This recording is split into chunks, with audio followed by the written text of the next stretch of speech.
Madani channel के नाज़रीन, अल्हम्दुलिल्लाह अज़्ज़ व जल माह रमज़ानुल मुबारक की आमद है, वो महीना कि जिसमें नफल का सवाब फ़र्ज़ के बराबर और फ़र्ज़ का सवाब 70 गुना कर दिया जाता है, नेकियों का सवाब बढ़ा दिया जाता है। अल्लाह पाक माह रमज़ानुल मुबारक की बरकतें हम सबको नसीब फरमाए। वो अफराद के जो बेरोज़गार हैं, वो अफराद के जो तंग दस्ती की वजह से परेशान हैं, बरकत ना होने की वजह से परेशान हैं, मुआशी हवाले से जो कमज़ोर हैं, जिनके कारोबार में बरकत नहीं, जिनके रिस्क में बरकत नहीं, अब आप परेशान ना हो।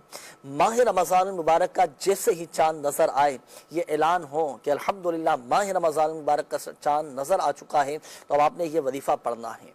जैसे ही माह रमज़ानुल मुबारक का चाँद नज़र आए तो पहले नमाज मगरिब अदा कर लें। आप नमाज मगरिब अदा करने के बाद 21 मरतबा 21 टाइम आपने पढ़ना है सूरतुल क़द्र। सुभान अल्लाह, कुरान पाक के 30वें पारे में है, इन्ना अंज़लनाहु फ़ी लैलतिल क़द्र। जो कोई माह रमज़ान शरीफ का चाँद देखने के बाद 21 मरतबा सूरतुल क़द्र पढ़े, अल्लाह पाक उसके रिस्क में ऐसी बरकत अता फरमा देता है जैसे पानी ऊंचाई से नीचे की तरफ आता है, ढलान की तरफ आता है, और कितनी तेजी के साथ आता है। आपने आबशारें देखी होंगे ना, पहाड़ों में से जो बड़ी बड़ी आबशारें आ रही होती हैं, पानी कितनी तेजी के साथ नीचे गिर रहा होता है, तो इससे कई गुना ज्यादा, इससे कई गुना तेजी के साथ उसके रिस्क में बरकत आती है। तो नियत भी फरमा लें कि माह रमज़ान शरीफ का जैसे ही चाँद नजर आए तो पहले 21 मरतबा सूरह क़द्र पढ़ लें, और माह रमज़ान शरीफ का चाँद देखने के बाद सूरतुल मुल्क की भी तिलावत कर लें। ये तो हर महीने ही पढ़नी है, और रोज़ाना की बुनियाद पर भी पढ़ें सूरह मुल्क।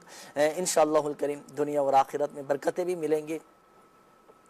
अल्लाह पाक हमारी बेहिसाब बख्शिशो मगफिरत फरमाए। एक और मैसेज है, इन्होंने कहा है कि मेरे भाई के कारोबार में बरकत नहीं है, मेरे भाई और भाभी के दरमियान आपस में कुछ ना इत्तेफाकी है, रिश्ता टूटने तक बात पहुंच गई। आप दुआ करें अल्लाह पाक कारोबार में बरकत दे, रिश्ते में बेहतरी अता फरमाए, अल्लाह पाक मोहब्बत नसीब फरमाए, और को अमन व सुकून का गहवारा बनाए।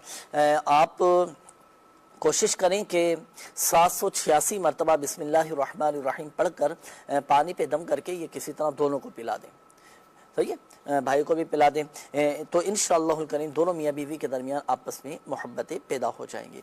अच्छा, ये अमल ऐसा है, ये नफ़रत को मोहब्बत में बदलने वाला, और जिस जानिब से नामुवाफ़क़त हो ना, तो ये वजीफ़ा पढ़कर पानी पे दम करके या आप उसको पिला दें, तो अल्हम्दुलिल्लाह सवजल ये नफ़रत मोहब्बत में बदल जाएगी। लेकिन याद रखिएगा कि ये जैसे मियाँ बीवी के दरमियान होता है, बाद औक़ात ना इत्तेफाकी हो जाती है, दूरियाँ पैदा होने वाली मामलात हो जाते हैं, तो ये जायज़ मोहब्बत के लिए, ना कि इश्क़ मजाजी के लिए। तो अगर अल्लाह ना करे किसी ने इश्क़ मजाजी के लिए किया तो वो आजमाइश में भी मुब्तला हो सकता है। अच्छा, इसी तरह ये हमारे एक और इस्लामी भाई थे, आपने कहा था कि दिमागी कमज़ोरी है, जहन को तेज़ करने के लिए कोई अमल बता दीजिए। तो इसके लिए देखें, जहन तेज़ करने के लिए, हाफिज़ा मजबूत करने के लिए हर नमाज के बाद अपना सीधा हाथ सर पर रखें और 11 मरतबा या कवी यू या कवी यू या कवी यू, ये 11 मरतबा ये पढ़ लिया करें, इंशाअल्लाहुल करीम हाफिज़ा मजबूत होगा इंशाअल्लाह। अच्छा जी, इसी तरह ये हमारे एक और इस्लामी भाई थे, साहिवाल से आपने कॉल की थी, आपने कहा था कि दमा का कोई इलाज है? बिल्कुल, हर बीमारी का इलाज है अल्हम्दुलिल्लाह सबदल। दमा कहते हैं सांस की बीमारी को, सांस लेने में जब मुश्किल आ रही होती है, सांस अटक अटक कर आ रहा होता है, और इससे बाद का सीना ये बहुत ज़्यादा मुतासिर हो जाता है, अल्लाह पाक शिफा अता फरमाए।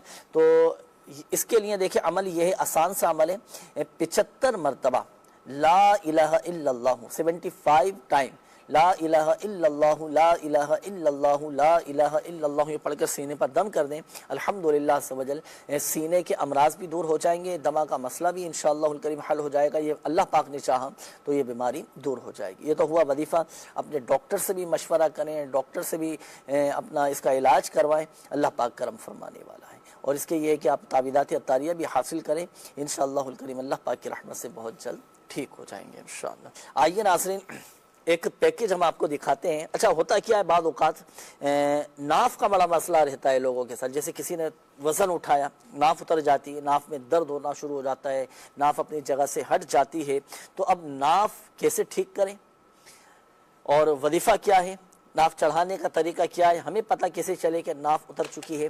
तो इसका एक पैकेज हमारे पास मौजूद है। अमीर आले सुन्नत दामत बरकातुहुल आलिया की बारगाह में हाज़िरी देते हैं। अमीर आले सुन्नत ने इसका वजीफ़ा भी अता फरमाया है और इसका तरीका भी इरशाद फरमाया है। आइए वो देखते हैं, चलाइएगा। चेक करने का एक आसान तरीका ये है, यूं दुआ की तरह हाथ ले लें। अब ये जो हाथ है ना, इनकी सारी लकीरें, ये लकीरें, उंगलियों के जो पोरे होते हैं, इन सबकी लकीरें है ना, इन लकीरों को इधर की लकीर से यूं मिला ले। सारी लकीरें जो है ना एक ही साथ मिल जाएंगी। अच्छा, अब अगर ये लकीरें कोई ऊंची नीची हो जाएगी ना, एक भी अगर ऊंची नीची हो गई, बिल्कुल सीध में मिली नहीं, तो इसका मतलब नाफ का प्रॉब्लम है। इस टेस्ट से भी पता चलता है, और भी टेस्ट इसके होते हैं जो बिल्कुल नॉर्मल होते हैं, पता चल जाता है। माशाअल्लाह। इसके और भी नाफ चेक करने के तरीके, ये बहुत ही आसान तरीका है। आप घर में रहते हुए खुद भी जो है ना अपनी नाफ वगैरह चेक कर सकते हैं। इस तरह, इस अंदाज से अपने दोनों हाथ मिला लें और दोनों हाथों की जितने भी लकीरें आप देख लें, अगर बराबर हैं और तो अल्हम्दुलिल्लाह सवजल नाफ ठीक है, और अगर ये लकीरें बराबर नहीं हैं तो ये इस बात की तरफ इशारा होता है कि नाफ उतरी हुई है। अच्छा, बिलफल अगर किसी की नाफ उतर जाए तो सूरह यासीन शरीफ की ये आयत मुबारक सलामुन कौलन मिर रब्बिर रहीम एक सादे से कागज़ पर लिख कर इसका तावीज़ बनाकर आप नाफ के ऊपर करके बांध लें। इसको चमड़े में, किसी कपड़े में, किसी रेक्सिन में सिलवा कर नाफ के ऊपर बांध लें। इंशाअल्लाहुल करीम नाफ ठीक हो जाएगी।